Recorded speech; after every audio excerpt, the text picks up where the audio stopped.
Los tres santos reyes, los tres y los tres. Los tres santos reyes, los tres y los tres.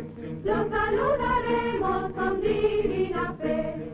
Los saludaremos con divina fe. Taraila, taraila, taraila, taraila, taraila, taraila, taraila, taraila.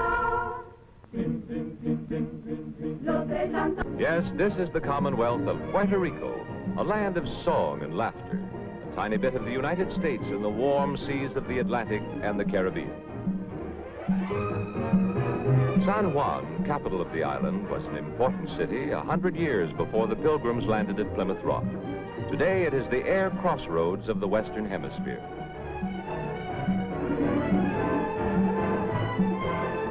Walk down any street in this 400-year-old city, you'll hear staccato Spanish. You'll see Spanish signs. Every square block presents a sharp contrast between old Spain and Main Street, USA. Columbus discovered Puerto Rico in 1493. This is La Fortaleza, Puerto Rico's White House, built in 1533 as a Spanish fortress. Today, the flag of the Commonwealth of Puerto Rico waves proudly beside Old Glory. Governor Luis Muñoz Marin, who spearheaded Puerto Rico's world-famous Operation Bootstrap, leads ceremonies marking the island's new status as a Commonwealth with its own constitution. Heroes of Korea, some of the 5,000 Puerto Rican troops who served valiantly with United Nations forces. Complete self-government was approved by the U.S. Congress, and union by consent with the United States was overwhelmingly voted by the people of Puerto Rico, American citizens all. Today, Puerto Rico has come into its own, a real democracy.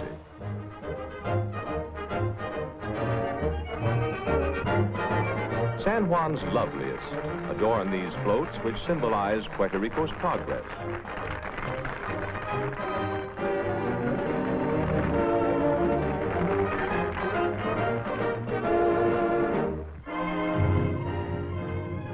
If you're in a hurry, high-flying Constellations get you to San Juan in about 6 hours from New York or 4 hours from Miami. Low-fare tourist flights are available too. You land right in the heart of San Juan, only a few minutes away from the hotels and beaches. There are no customs barriers, and the U.S. dollar or dime is standard currency. More than 500,000 passengers each year go through this air terminal. They call this San Juan's Gold Coast, the center of its resort hotels, casinos, and nightlife. Here is the Condado Beach Hotel with its private oceanfront beach club. It's a vacation paradise 12 months of the year.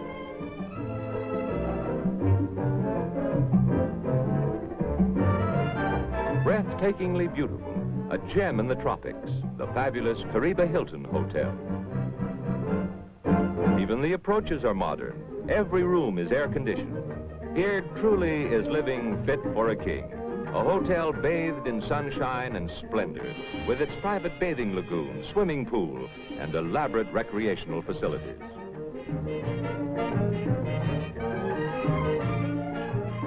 My, oh my, the old swimming hole never had anything on this.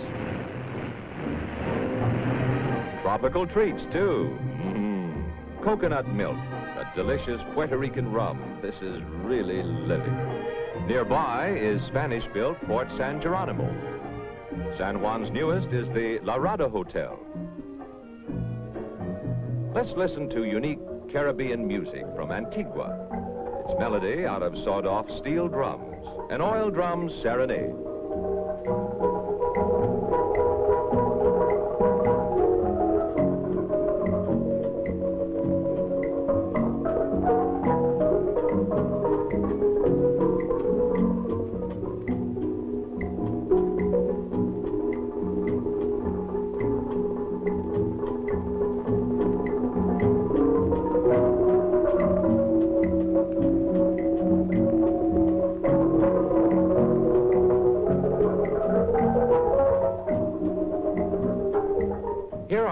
headquarters for big game sports fishing. Many world record catches have been made in virgin fishing waters here.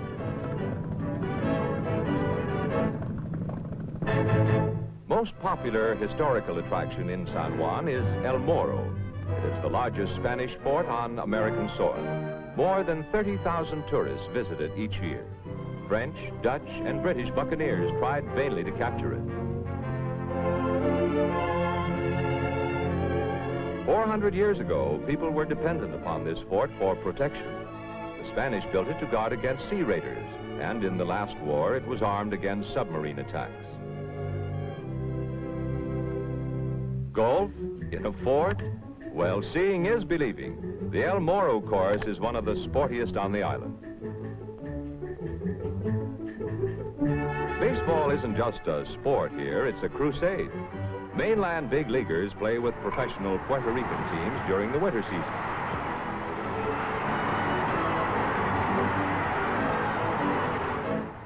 Broad avenues in San Juan lead to residential districts where houses resemble those in Florida, California, or Texas.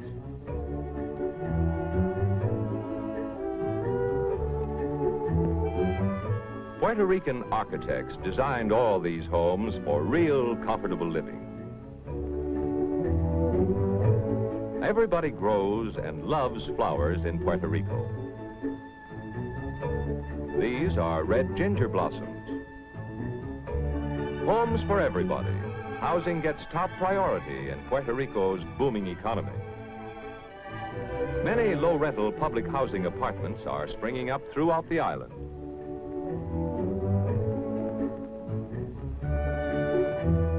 Let's take a trip over modern concrete highways into the country.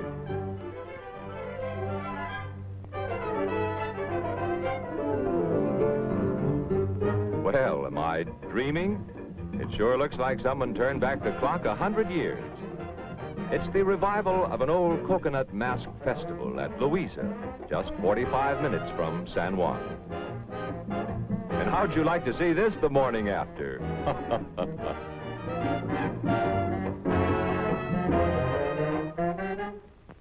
Much of Puerto Rico's charm lies in her agriculture. In the warm uplands near Manatee are extensive pineapple plantations. Say, this is easier than opening a can of pineapple. You can see harvests like this everywhere in the Piña country. Just stop your car and watch. Yum, yum. Juicy Spanish red pineapple is the sweetest of all. Exotic fruits of the tropics. That big red one is the Pepino Angola. Groves of bamboo like regal ostrich plumes dot the island. Sugar cane, backbone of the island's economy, it grows everywhere and brings in around $150 million annually. Over 1 million tons each year are shipped to stateside markets.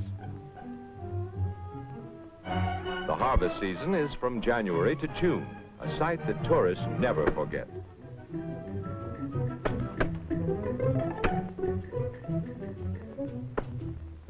Third largest city on the island is Mayagüez, a typical Spanish colonial community of 60,000 people.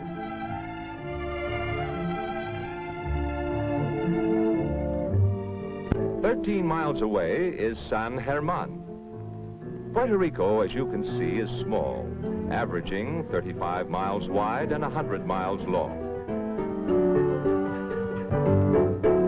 Diego Colón, brother of Columbus the discoverer, named San Germán in honor of King Ferdinand's wife.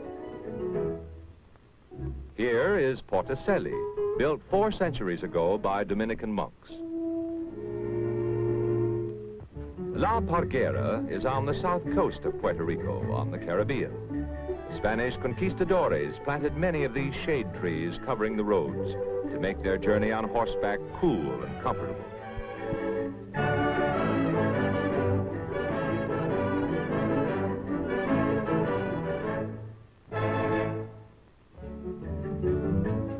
Fishing is the main attraction at La Parguera. Here, life is simple and unhurried. One of the most amazing tourist attractions in all Puerto Rico is the phosphorescent bay here in Parguera. At night, a trail of white light follows the wake of your boat, a sight you will never forget.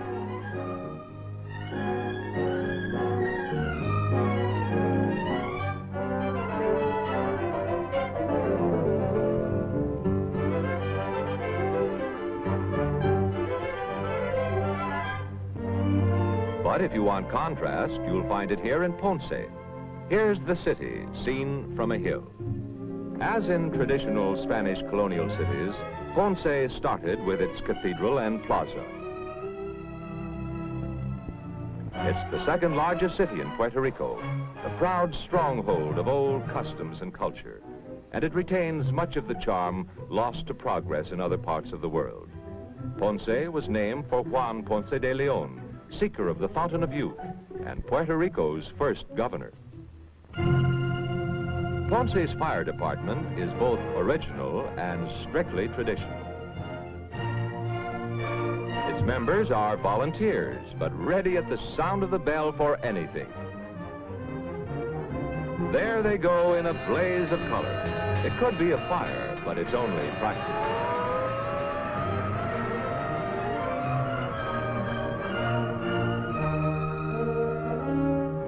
We're on our way from Ponce across the mountains, from the Caribbean Sea to the Atlantic Ocean. This is one of the most spectacular trips anywhere on the island, and takes just a few hours.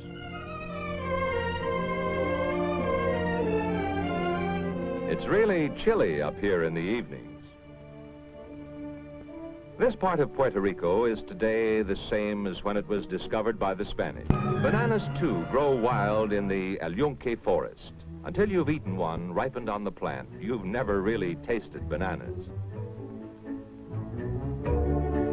Near the summit is a recreation area and a swimming pool. The water couldn't be purer. Down the mountain we go to Liquillo Beach, near the base of El Yunque. You're there in about half an hour. What a beach! And say, it looks like we're in time for a fiesta, a big one. Yes, it's a pig roast or lechonada, typically Puerto Rican and with all the fixings. Coconut milk is always a popular drink, cool and refreshing. The lechonada is just about as old as the history of Puerto Rico. It happens every day on the island, in every village, and in the cities, too. They say they even roast the squeal, and it takes hours to prepare, even by an expert.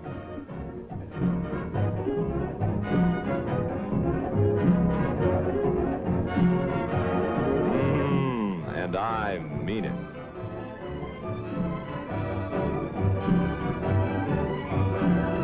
The sun shines every day in Puerto Rico. There's good food and good company under a blue sky. Well, it all adds up to the kind of vacation you'll never want to end.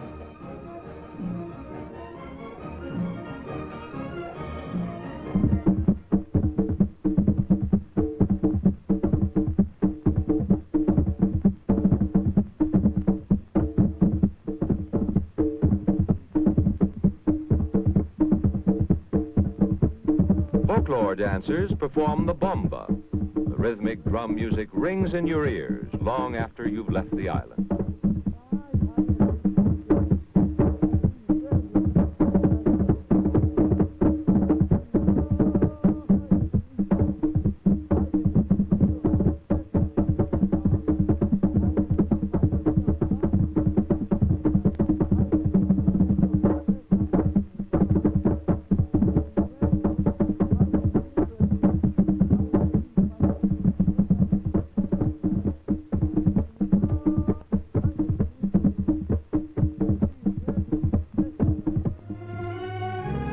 Well, folks, we're on our way home. The magic of Fiesta Island will haunt you long after you've passed El Morro. Someday you'll return. Nobody here says goodbye, only hasta luego.